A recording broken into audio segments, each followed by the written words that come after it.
He changed his plea and the judge set his fate. First tonight on Your News at 6, one of the people accused in the murder of Seth Jackson has been sentenced ahead of schedule.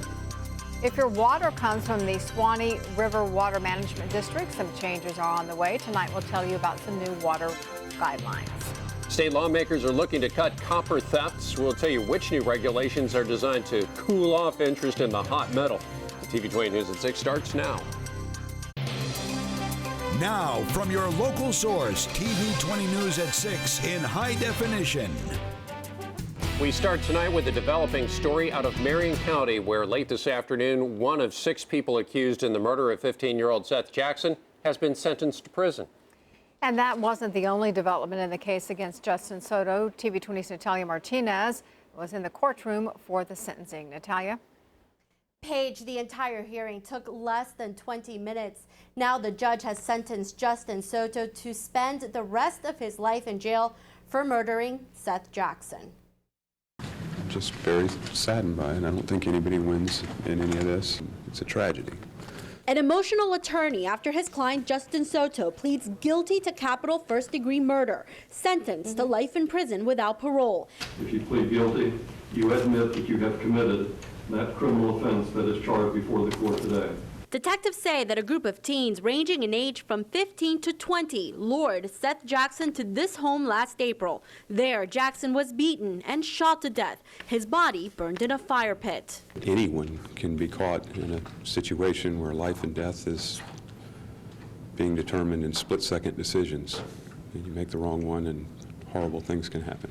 Soto's next hearing wasn't supposed to be until June 25th, but Soto made the decision to change his original plea of not guilty in fear the state would seek the death penalty. I will then have nothing left to do except to enter a judgment and impose a sentence in your case.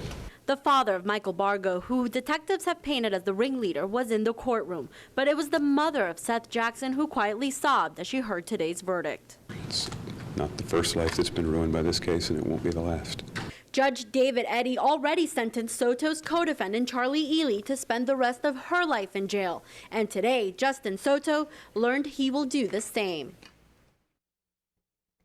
Now, 3 others accused in the murder of Seth Jackson still await their fate. And come Monday, jury selection will begin in the trial of brother and sister Kyle Hooper and Amber Wright. And of course, we will be there to bring you the latest. Live from the Ocala Bureau, Natalia Martinez, TV 20 News.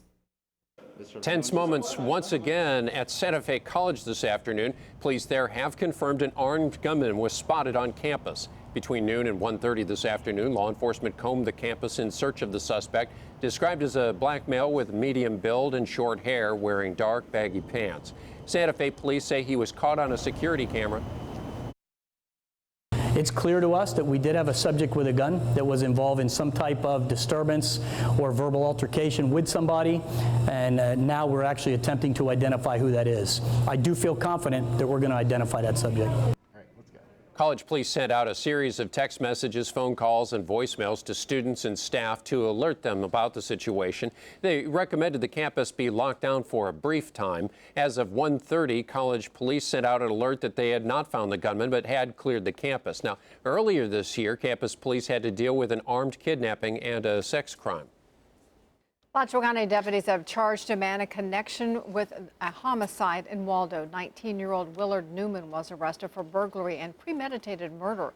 Detectives say they got a call around 5 o'clock last night saying that neighbors heard gunshots at the home. When they got there and went inside, they pulled the victim, 52-year-old Ronald Andrews, from inside. He was pronounced dead at the scene. Investigators did recover a handgun, but they're still checking to see if it's related to the shooting. Newman, meanwhile, remains in the Alachua County Jail. Time to take a first look at the weather forecast. Tropical storm Beryl is gone from the region, but leaving behind a lot of humidity. And we heard some thunder out there earlier, Bill. Yeah, a lot of thunderstorm activity today, and this time not just heavy rain. We have seen a number of reports of some small to medium-sized hail.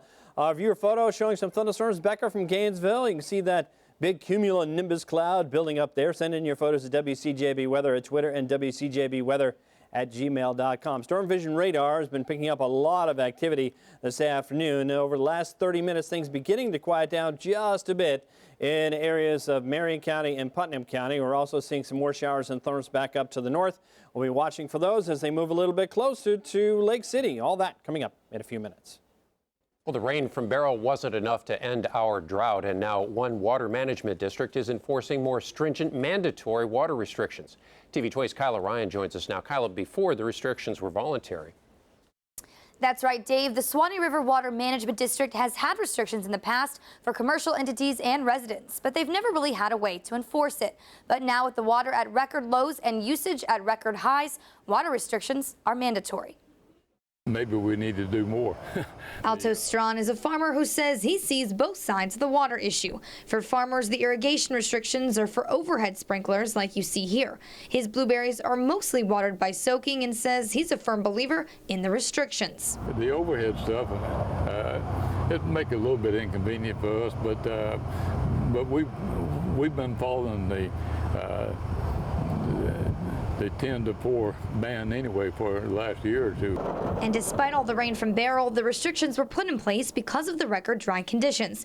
From Post Springs to the Santa Fe River, the Suwannee River Water Management District had a problem on their hands.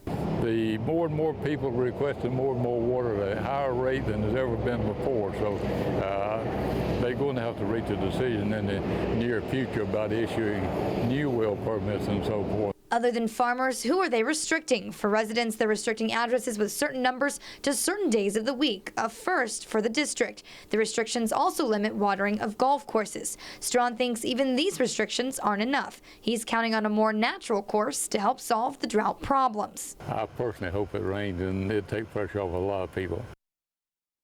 Strawn says that he's been using a GPS to track his water usage for a few years. The Water Management District says they'll now provide farmers with this device so they don't have to install one themselves, which will make it easier on farmers. The restrictions go into effect on June 13th. To see if you fall under the Suwannee River Management District, visit our website at WCJB.com, where we'll have a link to the restrictions. Kyla Ryan, TV 20 News. It wasn't exactly an emergency at Alachua County's 911 dispatch center today, but a change had to be made. Alachua County Sheriff's communications workers made an official move to the basement of the County Commission building downtown. They had to move because of a leak in the roof that damaged walls in one of the rooms at the communications center near the sheriff's office. Some of the old equipment will be given to various law enforcement agencies, such as the one in Tampa. The crew in the basement consists of the 17 operators answering emergency calls. It's a very functional building as it is now, but it's just going to be kind of a nice newer home for the communications center staff and something that the citizens can look at and be proud of. So. The renovations will cost between $425,000 and $450,000. Jim Lanier says they're expected to return to the communications center around mid-July with new computers. To stop criminals from stealing copper, state lawmakers have targeted medical recyclers. Whitney Ray tells us police officers are praising a new law that will stop the buying of scrap metals before 7 in the morning and 6 o'clock at night during the week. As the price of precious metals continues to rise, so do the number of people willing to risk it all to steal copper. In Florida, several people have been electrocuted trying to steal copper wire from power lines. Others have been thrown in prison. How far will criminals go to get copper? It's amazing. We've had copper stolen off our radio towers in Hillsborough County. We've had copper stolen. We had I believe one night where 2 schools were hit. This was a movie theater until thieves stole all of the copper out of the air conditioner, and the owners couldn't afford to replace it. State law requires metal recyclers to record the name and address of everyone selling copper. They share the information with police, but loopholes in the law allow sellers to easily use fake IDs. And when buyers pay cash, it's harder to track the seller. In April, the governor signed a bill to close the loopholes. Wednesday, he invited law enforcement officers to the Capitol to celebrate the changes. The secondary metals bill provides some real significant tools toward holding some folks accountable. The bill bans buyers from paying cash. They also have to photograph the items they're buying and fingerprint the seller. And starting in July, buying or selling copper will be banned before 7 a.m. and after 6 p.m. on weekdays. In Tallahassee, Whitney Ray, TV 20 News.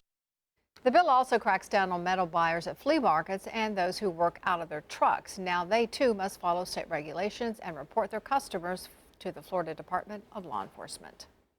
He made the ultimate sacrifice for his country 45 years ago. Now his hometown is dedicating a road in his honor. Joshua Welch Jr. was a private first class, killed in action in Vietnam in November 1966. This morning in Alachua, County Road 241 was dedicated in his honor. Welch's sister said it was truly an honor to see her brother's name put up. He was the first one graduated in our family in 1965. He was the first one went into service, and even though he didn't make it home, he's still my hero. Several family members and veterans attended the event. Welch served in the 101st Army Airborne Unit. He had earned several awards, including the Silver Star. Coming up, Tropical Depression Beryl moved through north central Florida, and some of the damage was severe. Look at the hazards if you're not ready for the next storm. That's coming up after the break.